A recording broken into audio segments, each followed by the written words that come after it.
Welcome back to 6-Minute Math, where we turn confusion into clarity 6 minutes at a time. Thank you for joining us today for our video on adding polynomials using the stack method.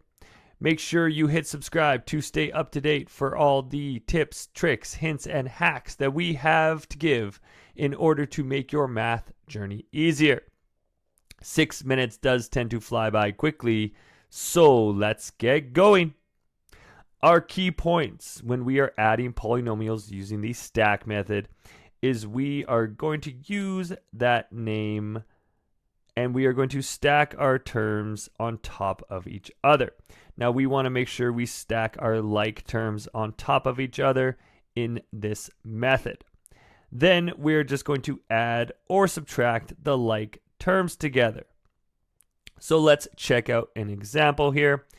We're going to add 2x squared minus 4x plus 5 plus 3x squared plus 6x minus 2. So our first key point is we are going to stack our two polynomials on top of each other. And we are going to add our like terms together. So we're going to add 2x squared plus 3x squared to get 5x squared. Our next term, we are going to add negative 4x plus 6x. That's going to give us positive 2x. And then lastly, we're going to add positive 5 minus 2 is positive 3, giving us 5x squared plus 2x plus 3 as our answer. So let's check out some written examples together. We're going to add 2y plus 5 plus 4y minus 8. So I'm going to stack my like terms on top of each other.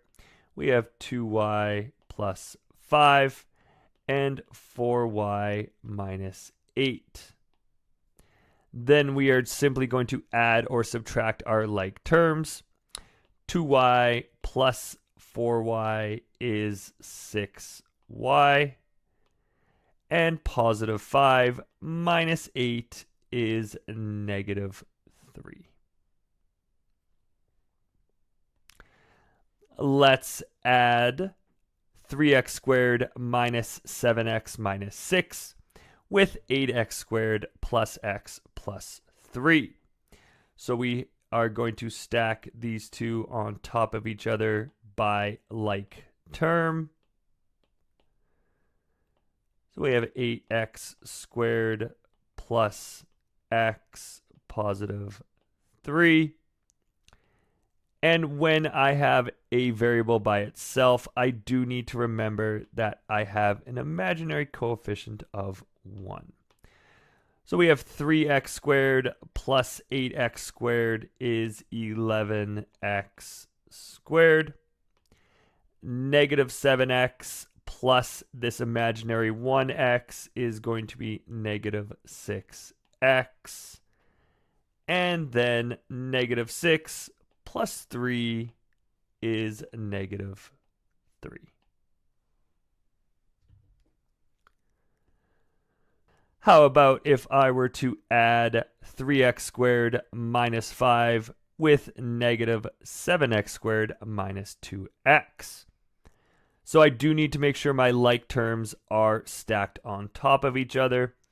So I have 3x squared, and I'm going to leave a little gap with my constant negative 5. And then my like term of 7x squared, and I'm going to have negative 2x right beside it. And I add these like terms on top of each other. So I'm going to put an imaginary 0x and an imaginary 0 in for my blanks.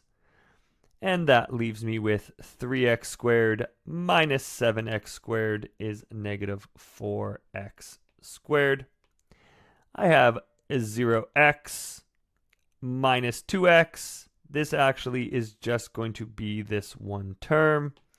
So I have negative 2x. And similarly, this is just going to be this last term of minus 5. Let's check out our last example here. We're going to add 8y squared minus y plus 5 plus negative 7y squared plus 2y minus 5. So we stack our two polynomials on top of each other.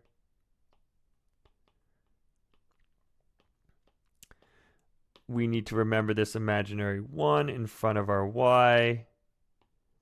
And then we just check out our like terms. 8y squared minus 7y is a single y squared. Negative 1y plus 2y is a single y. And then positive 5 minus 5 cancel each other off, leaving us with y squared plus y as our final answer. Those are all the examples we have today for adding polynomials using the stack method. Make sure you're following us on Instagram and TikTok at 6Minute Math, and be sure to like, share, subscribe, and leave a comment below for any topic you want to see me tackle in a future 6-minute episode. Always remember that the best way to get math is to practice math, so keep on practicing. And until next time, keep solving and evolving.